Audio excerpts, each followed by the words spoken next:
Now I saw you this morning. You were doing the rounds, and you were on. They had you doing Hot Topics on the morning show, and they showed a clip of you proposing to your wife, your fiance, on stage. Yeah. So in 2015, I'm married, but I feel like it's kind of a loss. What do you say to people who just they have no faith in, I guess, in the union of it all? What do you say to people? I mean, I've been divorced, so it could go either way. And I just mind my own business and tell grown folks, do what you do. But I think if you have a woman that's quality and is in your life and in your corner and supportive and takes your rule, she deserves a ring just for the sake of saying, I am committed to this situation and I appreciate what you do. Not to mention, she needed that ring for her people that's on her ear. You been with him how long and you still ain't got the ring? Meanwhile, they ain't never been married. But I wouldn't be, So, I believe in the sanctity of it all, and it could go either way. But right now, not only marriage used to be because you had a faith in God. Yeah. And now it's not about that. A lot of people's religion is fading. So straying further away from that. So, I'm getting married just in case. Now tell me about, I know you're on Tom Joyner every week with the Seriously Ignorant. Yes, sir. How do you pick? Is that you? Do you go through and kind of, okay. Yeah. What are you looking for when you're trying to find what's the most ignorant? The first thing, it has to be something I haven't heard on the news somewhere before. Okay. So it's got to be fresh or it's got to be obscure. That was my point. I really wanted to just do obscure stories that weren't being covered, but they said, can you kind of focus into the criminal element, the stupid criminals? Right. So, but every once in a while, I stray from that. But there's a wealth of stupid criminals, so you can go to different sites, and I go to a couple of different ones, and sometimes I have to weigh which one is best. But if it's something outrageous, like woman hits her husband with a toilet lid, I did that. But the funny thing about that, and now it's a funny story because it was not the toilet seat, it was the lid. That porcelain piece. That hard. So we laughing about it. Well, I get tweets and complaints that domestic violence is not funny, and it's funny if the lady hit the man. You know what I'm saying? That's the underdog. It's touchy, man. It's touchy. You gotta be concerned about that now. It's so sensitive out in the world, man. You just make one wrong joke, it could shut your whole progress down as far as careers go. So I'm very methodical in that. And I thought twice about that, and I meant to start the story by saying we all know domestic violence is not a joke. Disclaimer. You gotta do that because. But then I had dialogue with this lady because what happened? One of the listeners contacted a domestic violence advocate, and she tried to use it as a point to get her fame out of it, to be honest. So she's like, we need to speak up when it's not a joke and and they shouldn't be laughing on the Tom Joyner Morning Show. So she tried to go at the Tom, but I went right in on it first of all, I posted the actual story. All I did is read the story, and the fact that it's funny stuff in it, that's hilarious, So anyway, you get over it. Tom never said a word. The people at the powers, I never got no feedback. Sensitive from now, corporate, man. so I ain't damn. So I got two more questions. I'm gonna get you out of here. I saw on Instagram you put the picture of Santa. Like, can we eat the turkey first? That's a repost. I wish I'd have thought of it. What do you right now? It's like when the holidays hit, I feel like it's just a boom, and it's early now. The music is playing almost at Halloween. Oh, yeah. Do you get into the spirit of the holiday, or are you more just kind of? I've become a little bit jaded because of the materialistic standpoint of it. And then it's less important to me in a sense because I don't work a day job. Now, when I had a day job, between Thanksgiving and Christmas, everybody was nicer in the office. We had office parties. You look forward to it. We could drink during the lunch. So the holiday spirit when you in corporate America or in the workplace, downtown, everybody's happy holidays. Make sure you have a holiday. Now, I'm at the crib, so off days are every day.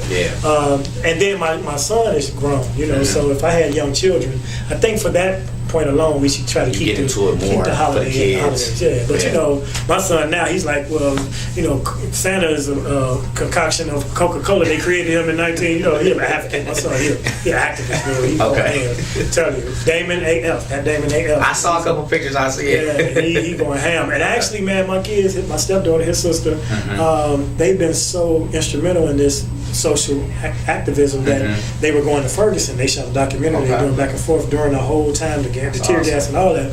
Well, do you know that this country's so bogus? My daughter's car was making a funny noise. Took it to the mechanic. Under the hood, they found a tracking device from Homeland Security. just because they speaking out for the whole Black lives, and they look at them as. But she been a radical person too all her life. In 8th grade, they had to FBI file on her before she could go to the White House to go to Washington on a school trip. So power to the people. Black lives matter. So this is the last question, and I know. This is my last question, and I ask any comedian that I sit down with, if you had to put together your top 5 greatest comedians of all time. Greatest and funniest are 2 different categories. Okay. But fun. My Let's favorite, fun. Your my favorite. top favorite ones. It's tricky to get down to 5, but number 1. And everybody would say Richard Pryor, which I love Richard Pryor, but he's number 2 to me. Okay. For me, number 1 was Eddie Murphy. Okay. Just because of his skill sets. I mean, stand-up, impressions, his movie career, his skits. He did it all. I'm not saying Richard didn't, because Which Way Is Up, And I wish Eddie would have done more stand-up.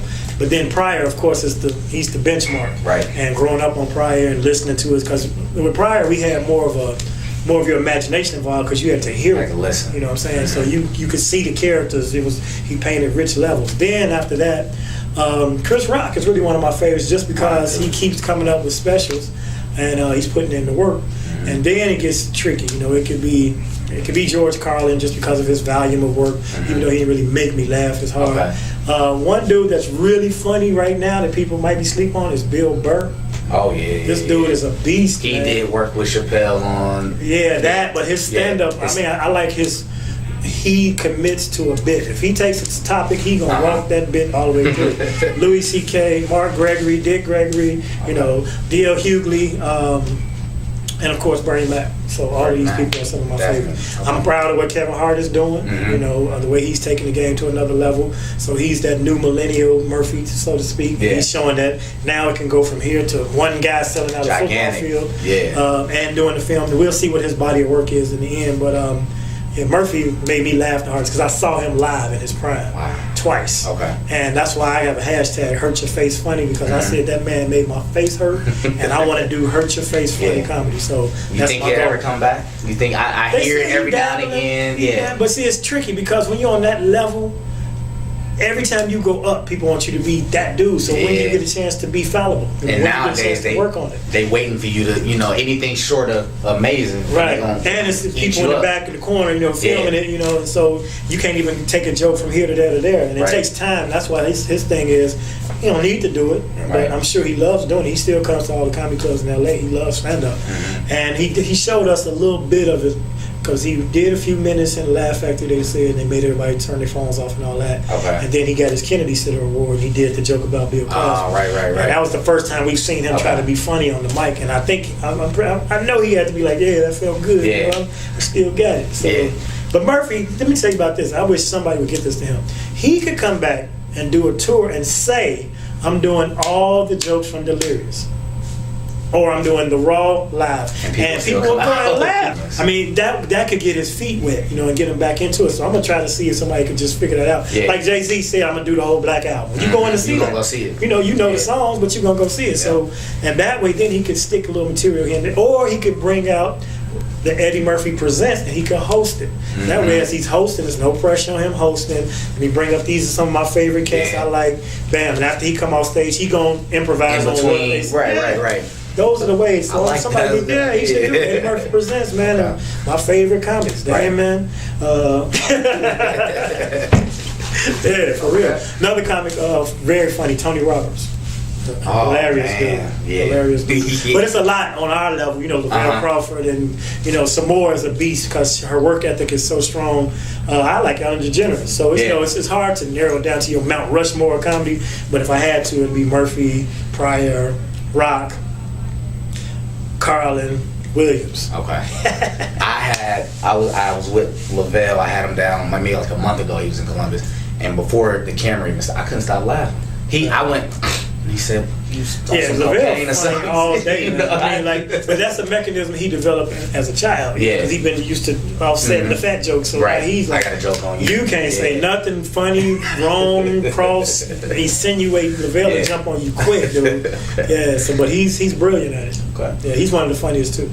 Well, that's all I got for you, man. I really appreciate you doing this for me. So good. You know, good luck. Go out there, kill it for the rest of the weekend here in Dayton. Come check him out for the rest of the weekend. Let's do it. All right. So this is Marc I'll be back. G. Yeah. In case this airs whenever, you know. Okay. In 2017, I'll be back to the Funny Bone. We do this revised edition. Yes, sir. Damon Williams, Marc G, to GordonXchange.com, and we are out.